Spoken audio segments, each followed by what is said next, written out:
शुरुआत हुई कि लंका लंका विजय प्राप्त कर राम।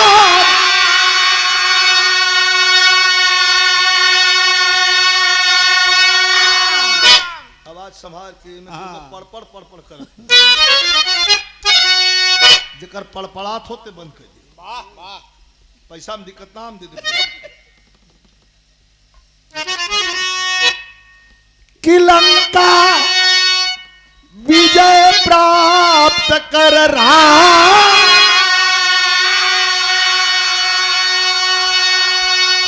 कि अइलन अब अइलन अवधपुरी के धाम।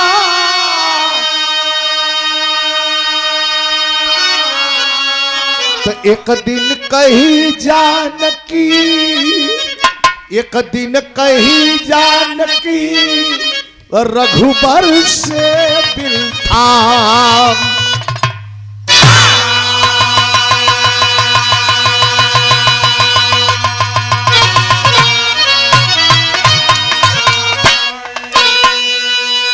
बिरहा जहां खत्म भइलो करे आगे के बाद। लंका विजय प्राप्त कर राम अइलन अवधपुरी के धाम। एक दिन कही जानकी रघुबर से दिल थाम। चारों तरफ घी की बत्ती जलाई जा रही है। अयोध्या में दीपावली मनाई जा रही है। लोग हंसी खुशी से दिन बितावत हो, सब खुश बा। लेकिन एक व्यक्ति के आंख का आंसू रुकत नहीं बा, बराबर रोवत इनके सीता जी। घूमते घूमते भगवान राम अंदर पहुंचे जहां जानकी बैठी रही। देखते हैं सीता के आंख में आंसू। मुस्कुरा के भगवान पूछते हैं कि का हो।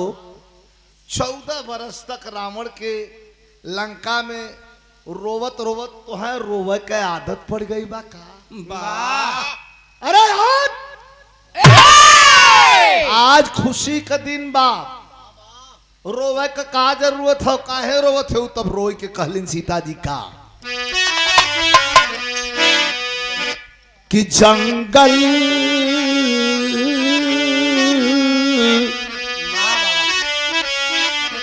सीता जी रो रही है कि जंगल से जब की भइल मोर हरनवा चुरा कर के रावण किया पाप भारी। बन के वियोगन समैया बितवली। जल के बिना मीन जैसे दुखारी। कैली मनौती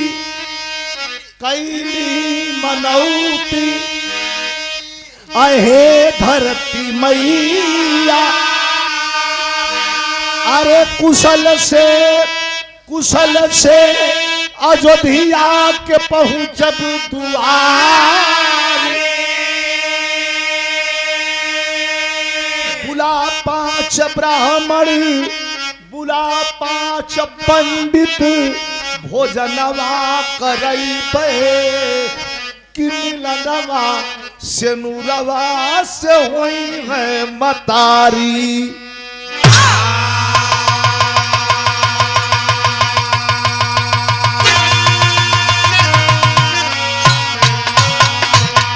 सीता जी के आंख में आंसू है, रोवत हैं कहलन के हे प्रभु। रावण जब हमके अशोक वाटिका में ले जाके हरण कई के बैठा देलस, आपके याद में भैया लक्ष्मण के याद में रो रो के हमार बहुत बुरा हाल रहल सरकार। लेकिन जहिया आप चढ़ाई कह के रावण का वध कह देहलन त कैली मनौती हे धरती मैया। हे माँ वसुंधरे, हे धरती माता, हमारी मनौती बा। जहिया अपने मांग के सिंदूर भगवान राम के साथ और छोटे भाई अनुज लक्ष्मण के साथ कुशल कुशल अयोध्या में पहुंच जाई, तब 5 ब्राह्मण बुला के अयोध्या की धरती पर भोजन करा के और उनके बढ़िया से विदाई करब, ये हमार मनौती बा। वाह भगवान राम सीता जी को ताक के बड़ा जोर से हंसलन। कल 5 ब्राह्मण, ई ब्राह्मण के लफड़ा में तो हाँ पड़े के कर दहलस। तू तो फंस गईलू। ई तो बहुत बुरा फंस गईलू तू। सीता जी कहलिन का भयल? कल 5 ब्राह्मण खिया लेबू? करे हम 5 पंडित न खिया ले? भगवान कह ना, न खिया पैबू। करे महाराज जा 5 पंडित ले आवा, चाहे 50 पंडित ले आवा, चाहे 500 ब्राह्मण ले आवा, हम हिम्मत रखत हई, हम खिया के आ प्रेम से अयोध्या की धरती से विदा कर दे। भगवान राम हंसे लगलन, कहलन कि जहां मैं तहां मैं नहीं। ए सीता ना खिया पैबू। लेकिन का कहलिन मास्टर, तर्ज बड़ी पुरान गजल लगल। कैसे?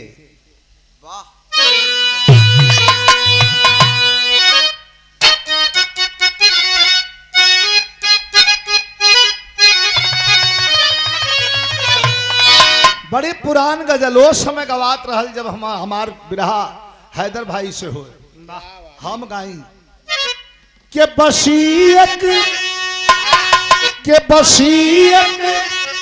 और दुनिया है, अरे बसीयत और दुनिया है इसी संसार के नीचे।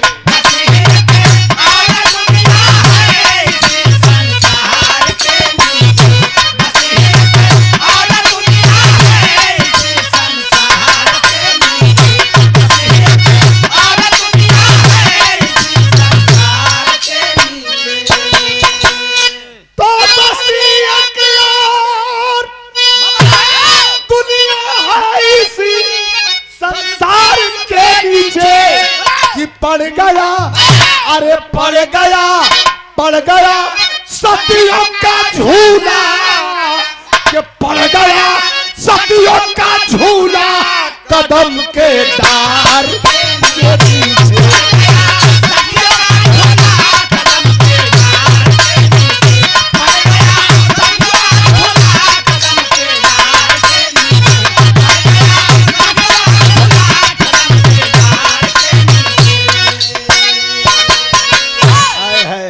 बाहर बिरहा और बाहर जनाब हैदर अली भाई। जब हम एक गाय के बैठी तो हैदर अली भैया उठा देकर जवाब गाँव कि पड़ गया सतियों का झूला कदम के डार के नीचे। तो जरा ये भी सुन लो हैदर भाई का गाँव है कि तेरे दरबार का, कि तेरे दरबार का चल के करीना हम भी देखेंगे।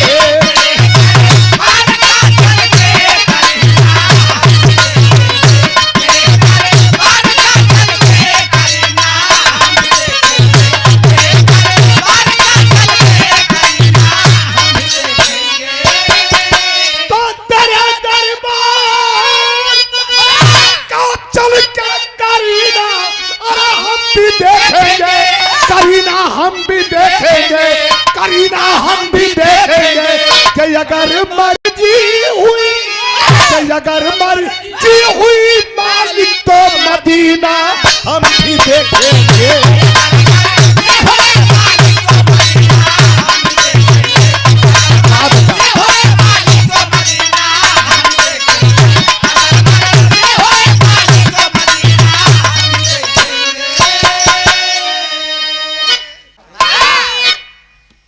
ब्राह्मण के हम नहीं खिया सके थे। 5 ब्राह्मण कहा भगवान की पगला मत। 5 ब्राह्मण, अरे 1 ब्राह्मण के खियावल मुश्किल हो, तू 5 ब्राह्मण। तब सीता जी कहते हैं का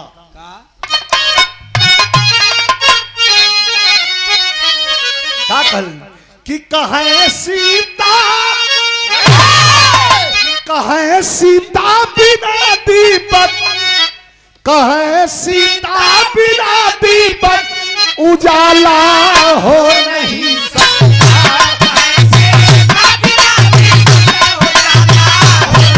भरत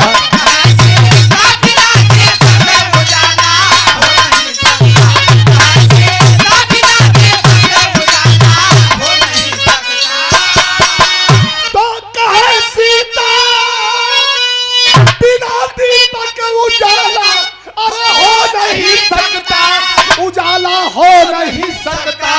अब भगवान पर इशारा करते हैं कि उजाला हो नहीं सकता, कि अगर मर्जी तुम्हारी, अगर मर्जी तुम्हारी है तो घोटाला हो नहीं सकता।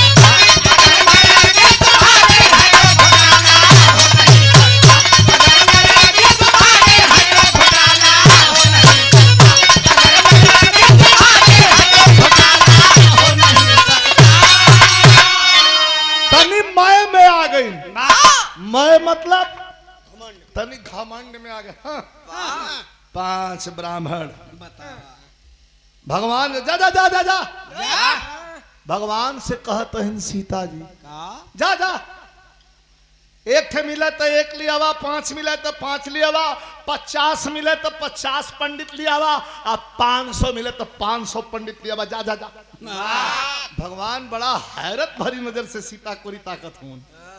कवि जी भाव लिखत हूं कैसे, इशारा करते हूं, खुशी परिपूर्ण है अरमान केवल बाकी है, खुशी परिपूर्ण है अरमान केवल बाकी है, अयोध्या हंस रही सम्मान केवल बाकी है। सिया की बात जब प्रिया के दिल प्रवेश किया, सिया की बात जब प्रिया के दिल प्रवेश किया, लहरते जिस्म में जैसे कोई संदेश दिया। कहा भगवान पहले एक विप्र खाएगा, कहा भगवान पहले एक विप्र खाएगा, कहा भगवान पहले एक विप्र खाएगा, बाद में 4 ब्राह्मणों को मार जाएगा।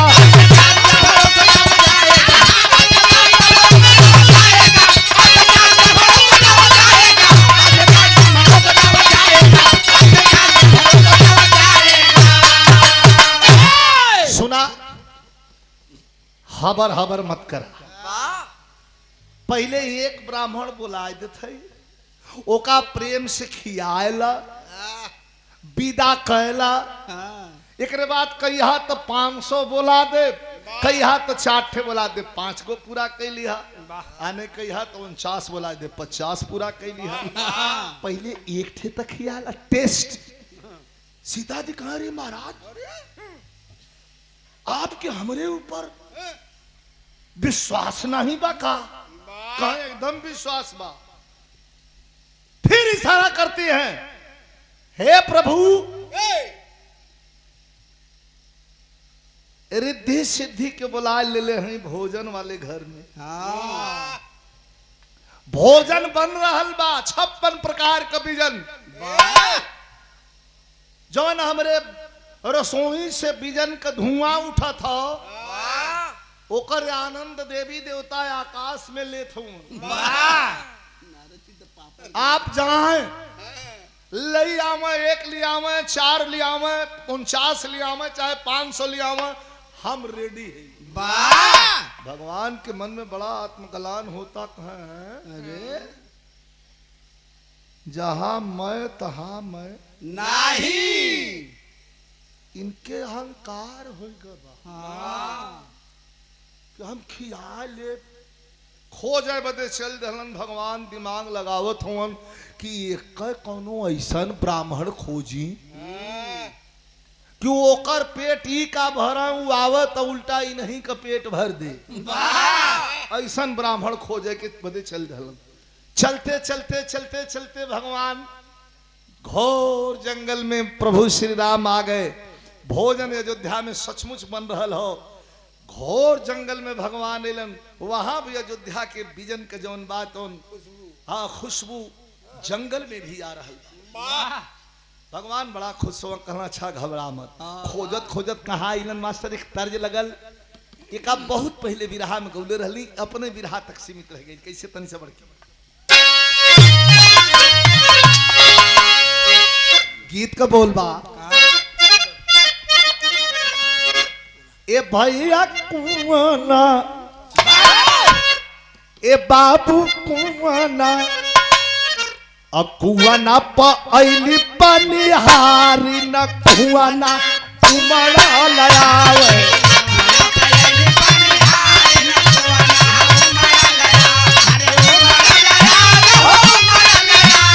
याद रहा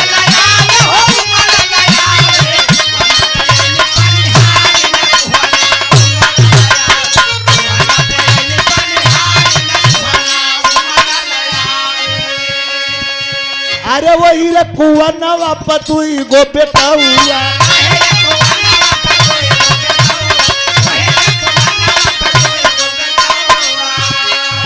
लेकिन भगवान कहाँ अलन, चलते चलते चलते चलते ब्राह्मण खोजत खोजत पहुंचलन कहाँ। ये भैया चले तब, ये भैया चले श्रृंगी ऋषि के द्वार हो पीतिया उमड़ लया।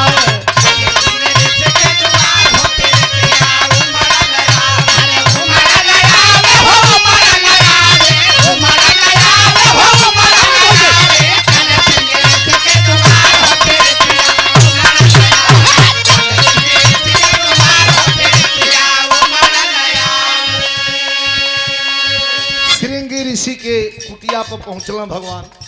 तनी श्रृंगी ऋषि का हालत का बा आप सब जान ले। पक्कल दाढ़ी, पक्कल बरौनी, पक्कल मोछ, शरीर का हड्डी हड्डी झलकता, आंख बंद करके तपस्या में लीन कुटिया के बाहर बाघंबरी बिछा के श्रृंगी मुनि बैठल हुन। वही भगवान पहुंचलन। भगवान के आवे कया हट मुनि के हो गई, आंख बिना खोलले मुनि श्रृंगी मुनि पूछत हुआ कौन अवधपति आए हैं क्या। भगवान कहा जी सरकार, कहा काम बतावा। कहा सीता जी कर रही है मुनि तो हका भोजनवा। अच्छा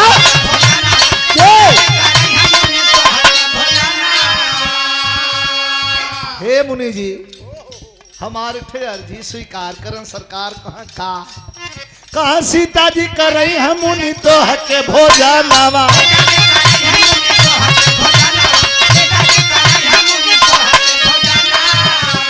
श्रृंगी मुनि की दोनों आंखें खुल गई। भगवान राम को ताक के कहलन कि कहो राम, सीता जी मेहरारू हैं उनके पता नहीं बात तू तो जानला न। अरे हम अकेले न बैठब। का मतलब कि जब हम भोजन करे बैठी थे तो हमारे पीछे अंतरिक्ष में 80,000 मुनि बैठल। दिखाई ना पड़िहन, लगी कि हम अकेले बैठा है, लेकिन भोजन हमारे संगे संगे सबका चलला। इज्जत हो जाई बा मत लिया चला। कहा सरकार ये है जरूरत बा, आप का जरूरत बा। बार बार हम ताल ठोकत हैं लड़े बदे। जा हो जा ऐसन बात बा का कहा। तौले श्रृंगी मुनि भाई तैयार होती उमड़ा लया।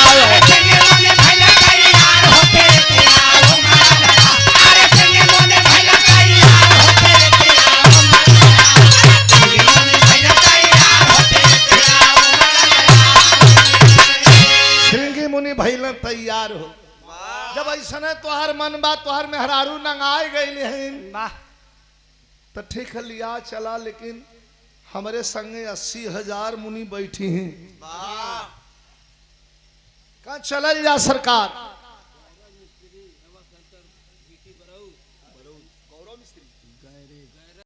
कौनो ननद का जवानी एकदम करकरानी रही।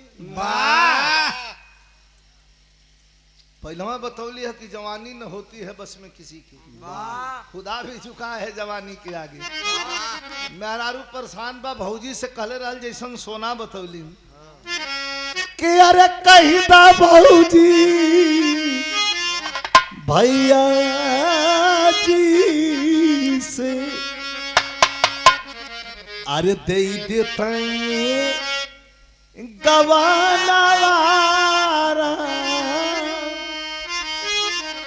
अरे कही दा भौजी भैया जी से अरे दे देते गवानावारा। ये तो हर सुन ला है, लेकिन भौजैया कहे कि संभर नहीं बा, आगे ले होई। फिर कहत बा का कि जनी दी है कुंडा दौरी, और जनती है गहनवारा, अरे तू ये चिचिया दे रे दी है, अरे तू ये चिचिया दे रे दी है चौकी और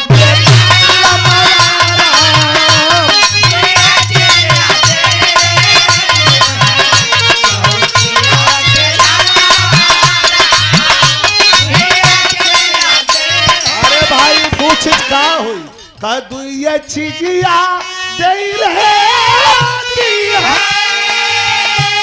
अरे चौकिया बेलनवारा। का करबू का कि लोइया काटत काल रहीले, आ लोइया काटत काल रहीले, बेलत के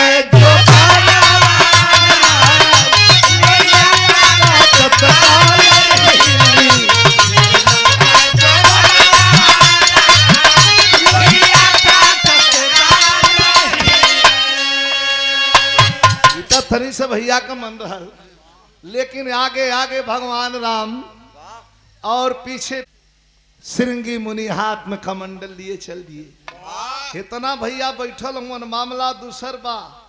मुनि पहलुआ कह दिलन कि हम खाए बदे बैठब, तो हमरे पीछे अंतरिक्ष में 80,000 मुनि बैठी हैं, दिखाई नहीं दी हैं लेकिन भोजन बराबर ली हैं। अयोध्या की धरती पर मुनि का पदार्पण हुआ, आ गए तो एगो तर्ज लग गई। कौन तर्ज?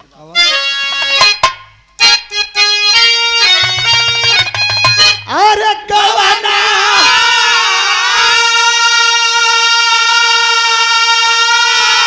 अरे गवाना कराई के बलम कला का दवा भइले हो राम,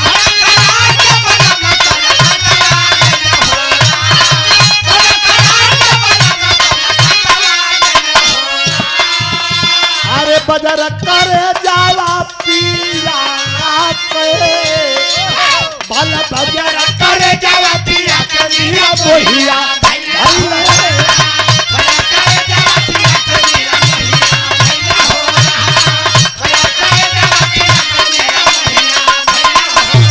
अरे देवता के पाए देवता हरी तुम्हारा वाले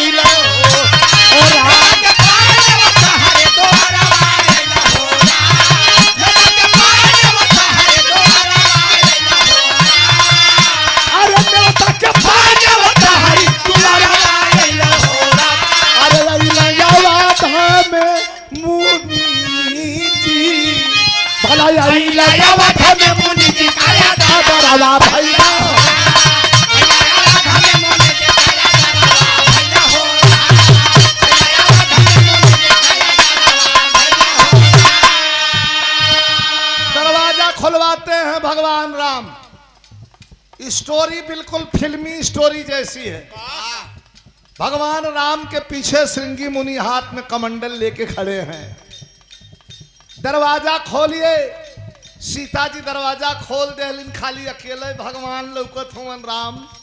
कल का हो कौनो ब्राह्मण नहीं मिला का नहीं आली आयल है कहा भगवान हट गए साइड कहीं है। देखा श्रृंगी मुनि के देख के सीता जी परेशान हो गई। कहले ओ हो यह ब्राह्मण तो के मिला बा। अरे बाप रे बाप, खियावे बदे लियाल हुआ कि इनका तेरे ही करवावे बदे लियाल। दुइयो चार पूरी जबरदस्ती खा ली हाँ तो चल जाइ हाँ ऊपर थे पाप लगी। अच्छा ठीक है अब लियाई धला दिखा आवेश में आदमी कितना गलत करला। अब वही भी केहू केहू का देखले हो आदत खराब है।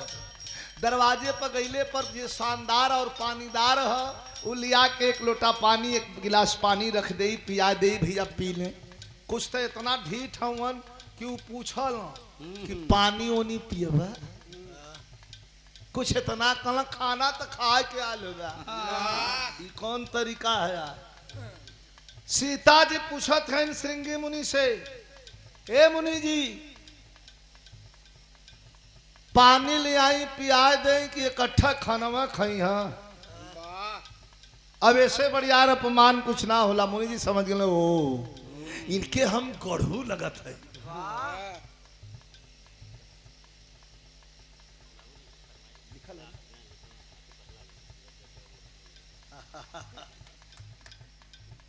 भैया की तरफ से 201 रुपए का पुरस्कार बबलू यादव प्रधान जी, ये संसारीपुर से प्रबंधक बीडी पब्लिक स्कूल की ओर से पुरस्कार। भैया के बहुत बहुत हमारे प्रणाम, सभी के प्रणाम बा। ए मुनि जी खाना पानी ले आई पियाई के इकट्ठा खाना खियाई दे। भगवान सुन के मुनि जी हंस के मुस्किया के कहना कि हाँ ठीक है एक बेर का पानी पिएबू आ एक बेर का खाना खीबू लिया बा तब खाना। मुनि जी बैठ गए। सीता जी के हृदय की धड़कन बढ़ गई है। कितना खुश है मास्टर कि सागर में हाँ सागर में ना समाई मंजरी।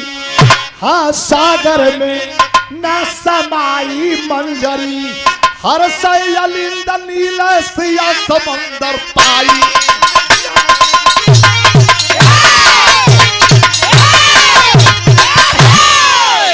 हर इंसान का हृदय दो भागों में बटा है, एक अलिंद दूसरा नीले। एक सकारात्मक होता है हाँ और एक नकारात्मक होता है कहता है ना। जौने पर जौन भारी पड़ला वह करवा दिला।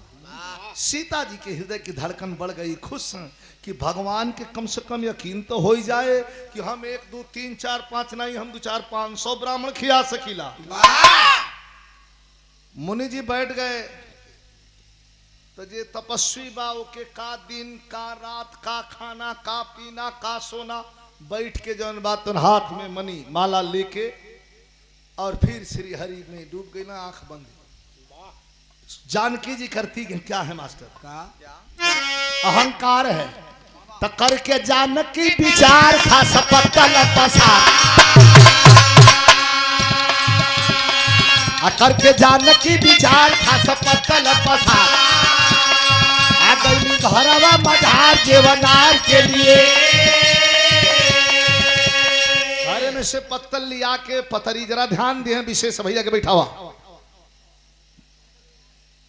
बैठा भैया के बैठ जा भाई चैन बेचैन मत कर आदमी के चैन से बैठा।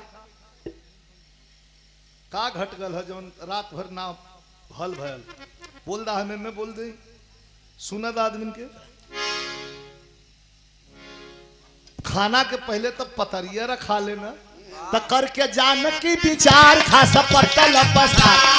आ गई घरवा मझार जेवनार के लिए पत्तल मुनि जी के आगे रख के आ खाना लियावे बदे घरे में गई। आ इतने में मुनि जी के आंख खुल गई है। अरे कोनो आइटम बा का तो चट से मुनि जी उठाए क्षण में पत्तल गई जानकी जी गई आज हार के लिए।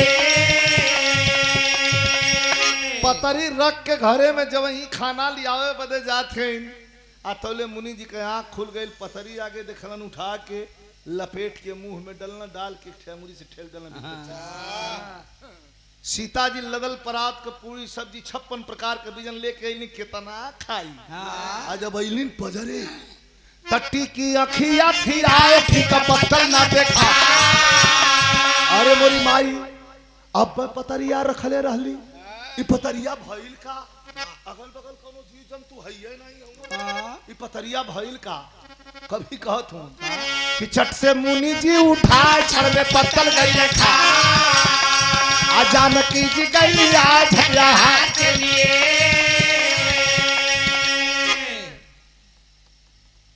तो वही पत्तल खा के मुनि जी बैठल, तब तक लेके खाना सीता जी पहुंच गई। यार और ताकल लगली, मुनि जी का आंख बंद बा, सोचले कि इनका अखिया बंद बा, इतने देरी में हम काम कर जाए। परतिया बगल में रख के सोचली कि दौड़ के जाके अब पत्तल ले आई, दिया के रख दई, मुनि जी जान ना पाई।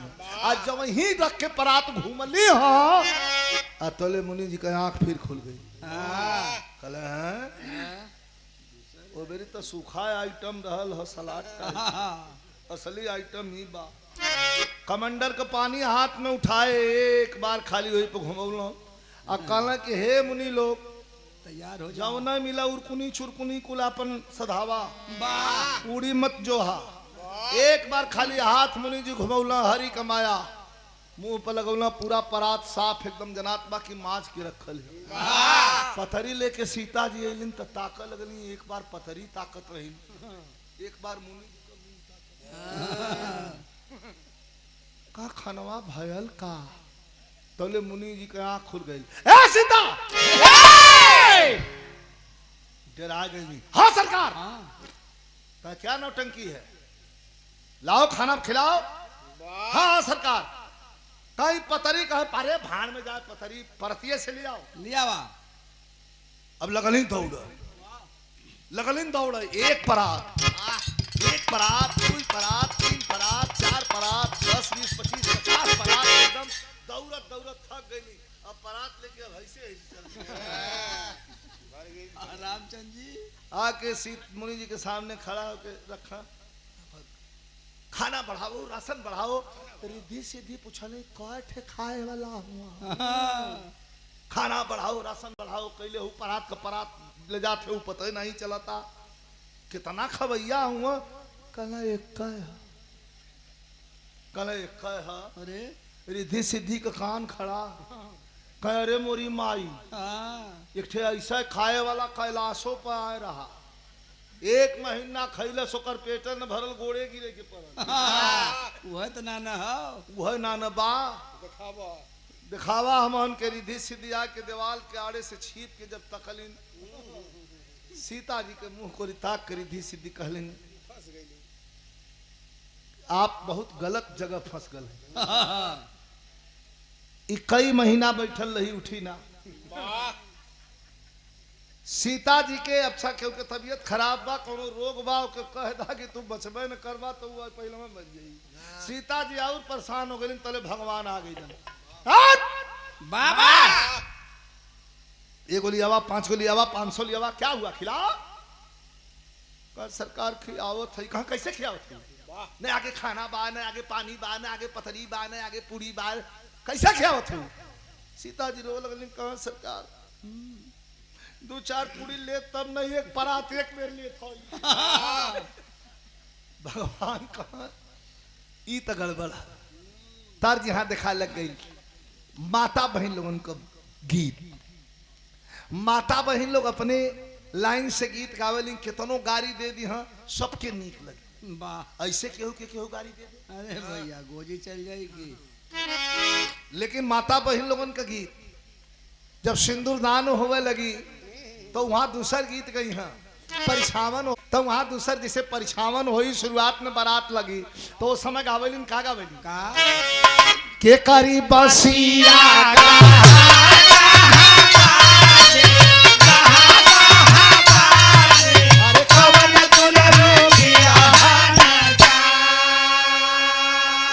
छोटी गैला खोई छा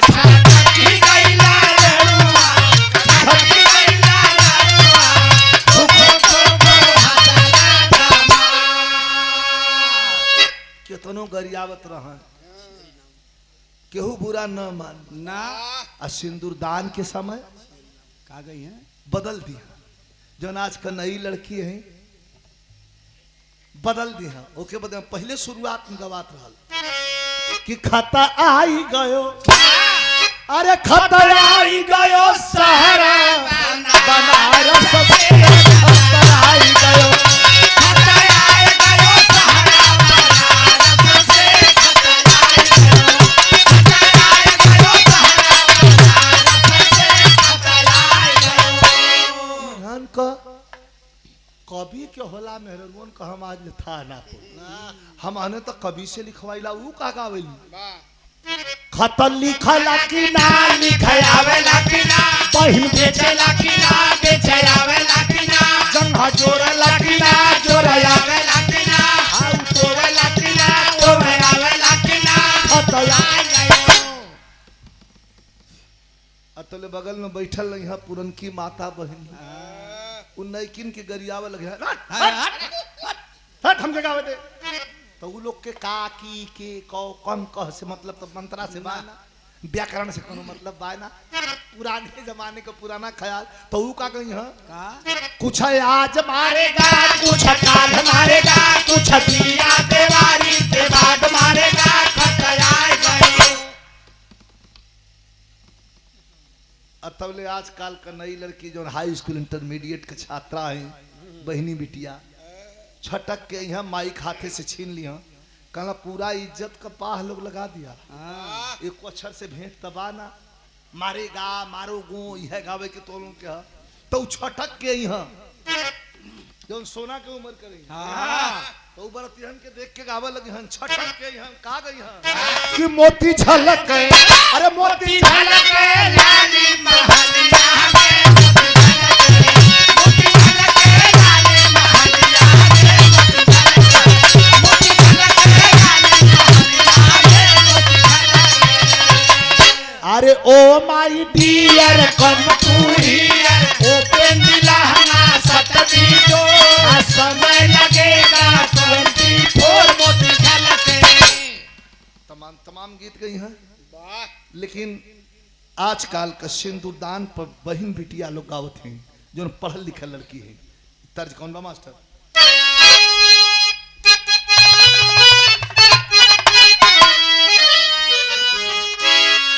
अरे माई सिखवली ना, अरे माई सिखवली ना सहुरवा जनाला, अरे माई सिखवली ना सहुरवा जनाला से दूरावा हो दुल्हा धीरे से डाला, से दूरावा हो दुल्हा धीरे से डाला, अरे माई सिखवली ना सहुरवा जनाला, माई सिखवली ना सहुरवा जनाला से दूरावा हो दुल्हा धीरे से डाला, से दूरावा हो दुल्हा धीरे से डाला।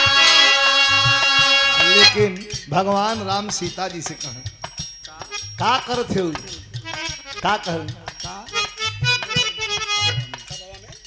कि सभावा में डूबी जाई, अरे सभावा में डूबी जाई हमारी पगड़िया, अरे सभावा में डूबी जाई हमारी पगड़िया, भोजनवा हो सीता मुनि के करा भोजनवा हो सीता मुनि के करा, भोजनवा हो सीता मुनि के करा, अरे सभावा में डूबी जाई हमारे पगड़िया, सभावा में डूबी जाई हमारी पगड़िया, भोजनवा हो सीता मुनि के करा, भोजनवा हो सीता मुनि के करा।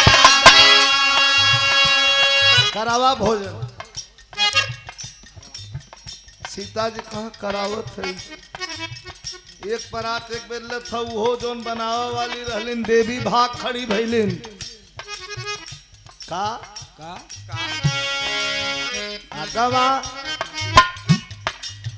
अगवा देखा ले नहीं इनके पतरिया, अरे अगवा देखा ले नहीं के पतरिया पतरी में लौके न पूरी तार करिया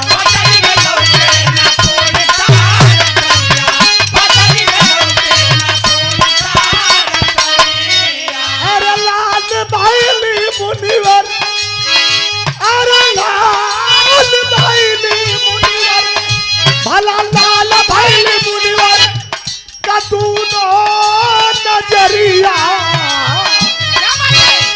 अरे लाल भाईली मुनिवर का दूनो नजरिया भोजनवा हो सीता मुनि के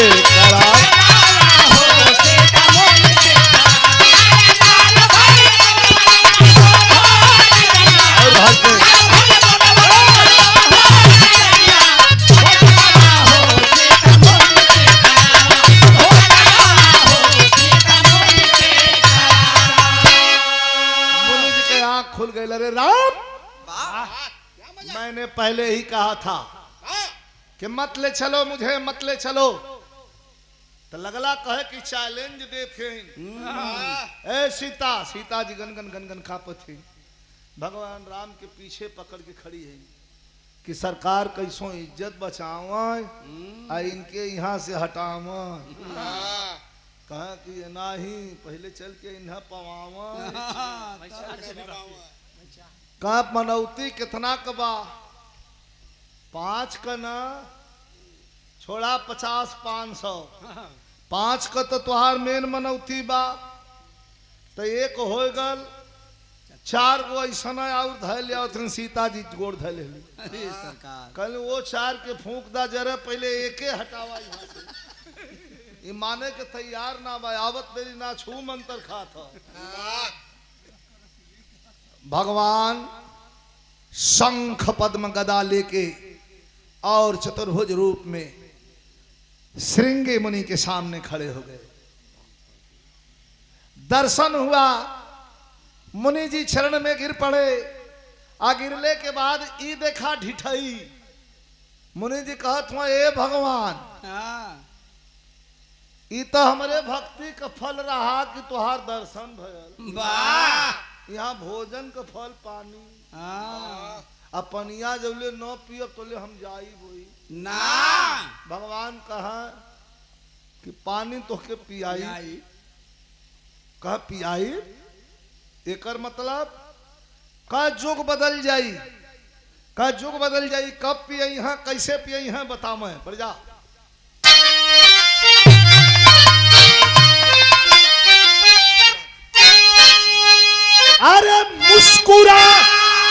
अरे मुस्कुरा मुनिवर से बोले रघुबर ज्ञानिया के द्वापर अरे द्वापर जुग में चल के तो के हम पियई बनिया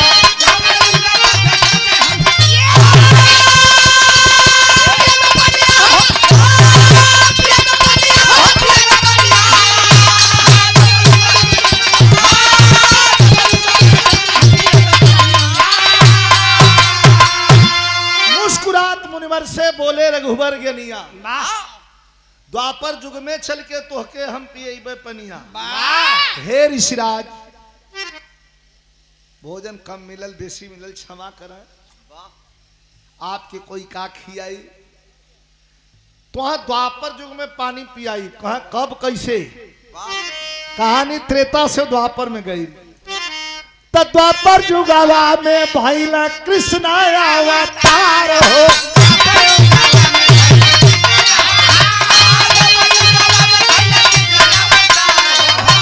अरे ग्वाल बाल संग में खेला कैला मुरार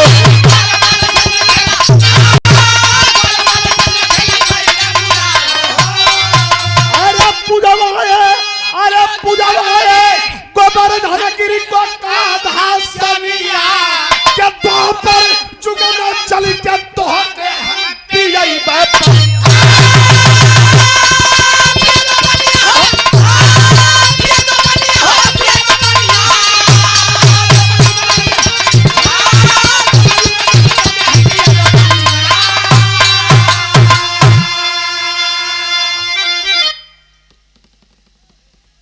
और ये 100 रुपए का पुरस्कार। द्वापर युग में कृष्ण अवतार हुआ, एक लाइन जरा विशेष है, ध्यान दीजिएगा। पूजवाए गोवर्धन गिरी को कांधा सनिया, इंद्र की पूजा छोड़वा करके, भैया भैया धीरे धीरे, बड़ा बेचैन भाई रात पर तोहार निहुरले बीतल, आज बीमारी नाना निहुरे कह, कहीं बैठ जा, तू निहुरत हुआ हम देख के जौन हो अब ना मिली। इनका मोबाइल हेरा गल, अच्छा हम ना था पावत हैं, क्योंकि पूजा छोड़वा के गोवर्धन गिरिराज की पूजा शुरू करवा दिए। इंद्र इतना कोपित हुए, क्रोधित हुए, अरे भगवान के समझ ना पाओ तो उनके जन्म हो गया है। इतना क्रोधित हुए कि मूसलाधार बरसात पूरे ब्रजमंडल में होने लगी। तो कवि जी भाव लिखते हैं, क्या क्रोधित भइला इंद्र, क्रोधित भइला इंद्र, पानी बरसल मूसलाधार हो, अरे नख पे उठाए गिरी को बना मुरार।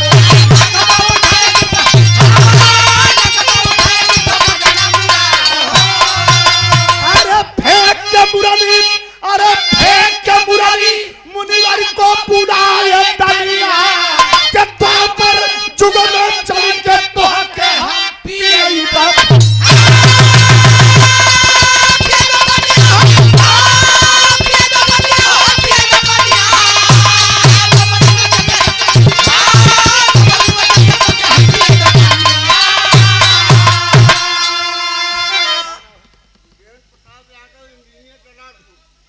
श्री विजेंद्र प्रताप यादव इंजीनियर, बिरहा का मेन पॉइंट बा, उठा करके हाथ में गोवर्धन गिरिराज को अंगुली पर धारण किए हुए हैं। उसी के अंदर सब ग्वाल बाल से लेकर के ब्रजमंडल के लोगों ने अपने गोधन से लेके और धन को बचाया, लेकिन अंदर से देख रहे हैं पानी बढ़ता ही जा रहा है। तब बसुरिया के याद आ गए कि ओहो अगले जन्म का वादा बा, श्रृंगी मुनि के पानी पियावल जरूरी बा। आइए ब्रजमंडल में इतना पानी हो गया बा कि ये हटावल जरूरी बा। फेंक के मुरली मुनिवर को बुलाए दनिया, मुरली फेंक करके, और जब मुनि जी को बुलाते हैं, जो आते हैं तो मुनि जी क्या करते हैं, गुरु बिहारी गुरु गणेश मुनिवर गोकुल में आए, कह चंद्रिका पीकर पानी धरती पर धूल उड़ाए, सागर में न समाई मंजरी, लिखते प्यार लाल विजयी से हाथ मिलाई, सागर में न समाई।